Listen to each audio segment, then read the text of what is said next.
Black and women. They included the chairman of the Joint Chiefs of Staff, that's a big deal, the chief of naval operations, and the U.S. representative to NATO. There was no reason to think any of them had done anything wrong with their duties. Well, today, the New York Times is out with explosive new reporting that gives a little insight into the decisions being made at the Pentagon. The Times reports that this month, Secretary of Defense Pete Hegseth is, quote, unilaterally blocking the promotion of 4 Army officers to be one-star generals. Something it's not even clear he has the legal authority to do. It's really, really irregular. The Times explained that 2 of the officers targeted by Hegseth are black and 2 are women. They all had, quote, decades-long records of exemplary service. But Hegseth removed them from a promotion list that consists of about 36 officers, most of whom are white men. The Times is reporting, based on interviews with 11 current and former military officials, 3 of them told the Times about a dust-up last summer. Listen to this. It was between Hegseth's chief of staff, Ricky Burria, and the Secretary of the Army, Dan Driscoll. Now, the Times reports, quote, that Burria chastised the Army Secretary for selecting Major General Antoinette Gant, a combat engineer who served in Iraq and Afghanistan, to take command of the Military District of Washington, located there in D.C. Burria told Driscoll that President Trump would not want to stand next to a black female officer at military events. I'm going to repeat that. According to the Times, the chief of staff to the Secretary of Defense told the Secretary of the Army that the President of the United States would not want to stand next to a black woman officer at military events. Now, in that one case last year, the Times reports that Driscoll argued with Burria that, quote, the president is not a racist or sexist. Let you be the judge of that. But General Gant did ultimately get the promotion. The same right now cannot be said for the other 4 this month. Kyle Bibby served as a Marine Corps infantry captain in Afghanistan, as political partner with Truman National Security Project. He's a co-founder and co-CEO of the Black Veterans Project. April Ryan's the longest-serving Black White House correspondent, who's now at the Contrarian, where she hosts The Tea with April Ryan, and they both join me now. Kyle, since I have you here, and you yourself are a veteran, I have to say, I mean, I think the threshold for being shocked is very high these days. I found that quote almost knocked me out of my chair. What's your reaction to it? Well, I think a lot of people are going to be obviously shocked, but not necessarily surprised, as they say. If you look at this history that we've had at this administration, I mean, you opened with the firing of General Brown, Admiral Franchetti. There was the controversy around Black history being removed from the DoD websites. After some uproar, they silently put it back. They scrubbed Jackie Robinson, of all people, and his service off the DoD website. Yeah, so, you know, there was the controversy regarding Christian nationalist religious leaders being brought to speak to the troops.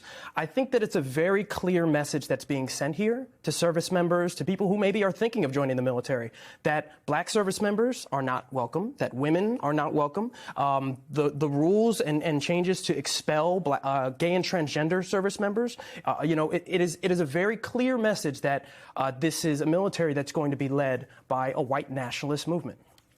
April Ryan, having covered this administration and having been the target of some of the president's vitriol and venom at times, your reaction to this reporting from the Times?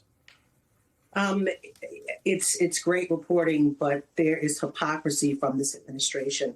If we just look back a couple of weeks ago, Condoleezza Rice, who at one time happened to be then President George W. Bush's one of his chief confidants and Secretary of State, and also in the intelligence community, happened to be at the White House recently. And she was in the East Room.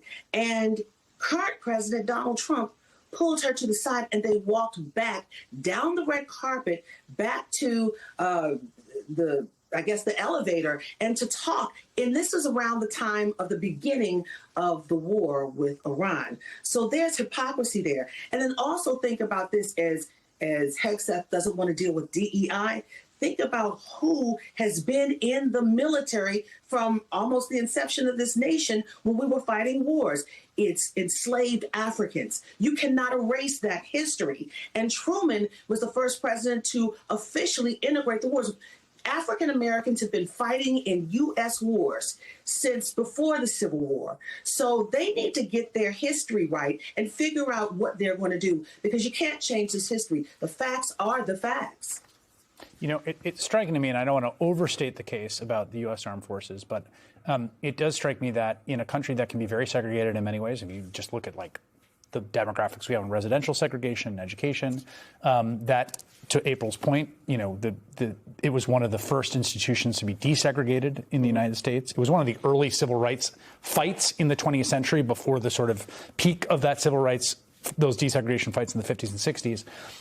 That it also has been kind of a model of pluralism and integration and sort of multiracial coming together, and to watch what Pete Hegseth is doing to it just seems so anathema to them. Yeah, you know, I think there's, you know, that old saying, accusations are confessions. You know, Pete Hegseth comes into this saying, oh, he's going to depoliticize the military. It's the exact opposite of what these people are doing. They are, again, interested in a white nationalist project. And unfortunately, you know, it really is... it undermines really the centerpiece of military history. As you said, one of the first institutions to desegregate U.S. military. People generally view the military as a place where meritocracy and you know, supporting one another is very important for our role, because our lives may depend on the people next to us. And we've always been a reflection of this country. So, you know, to implement what we've been calling this sort of like neo-segregationist movement within the military and within our broader society, it really serves not just as a slap in the face of people who served, but also ultimately makes us less safe. We don't have a safe democracy without a representative military. Well, and also, April, I mean, your point there about the sort of, you know, they have couched everything as, quote, DEI and wokeness and on and on and on. I mean, I think it doesn't really even pass the sniff test or laugh test when you're talking about like promotions to one-star general. It just that is not what's going on here. Quite clearly, it's not. But it seems to me that they have used that rhetoric to basically smuggle in what is just very old-fashioned discrimination, like not giving someone a promotion because they're black or a woman is just a straightforward violation of the 14th Amendment of the U.S. Constitution, illegal under statute, but also just the oldest thing in the book. There's nothing newfangled about it. Previously on The Marketers. Remember why we're here. The all-new Acrobat needs a brand new jingle, and we're going to give it to them. We're not just making a jingle. We're creating a PDF PSA. AI assistant! Yeah! Yes! That's it.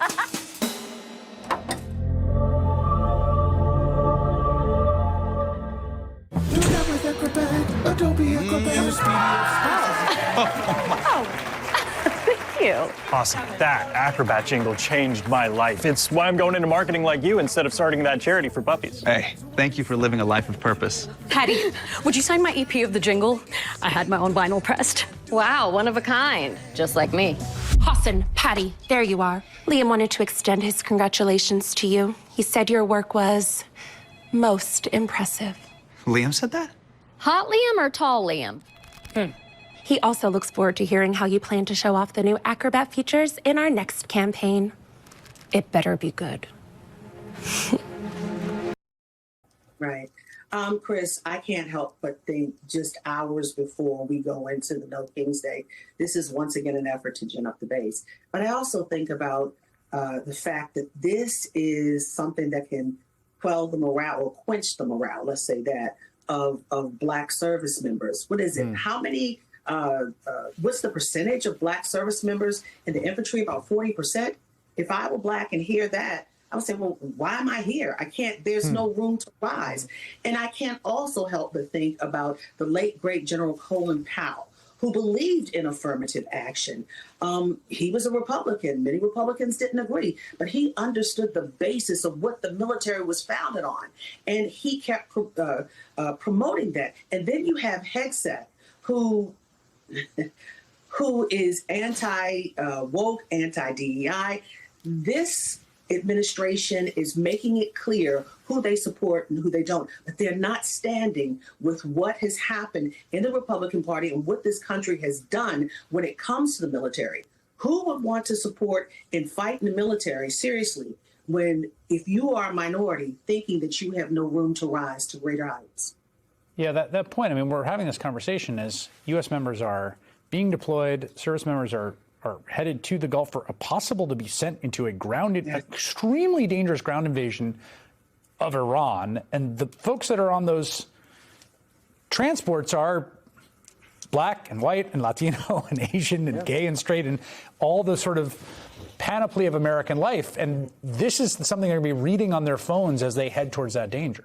Yeah, it's a real slap in the face, to think that you would be sent downrange on a mission, another potentially endless war in the Middle East with no defined strategy or goals. And then you're going to come back to the United States and have Pete Hegseth cherry pick your promotion after your peers go through a robust process of determining whether or not you're worthy of that rank. It's a slap in the face. And quite frankly, it's going to undermine the morale of troops, I'm sure. Kyle Bibby and April Ryan, thank you both for making a little time for us tonight. Appreciate it. Thank you.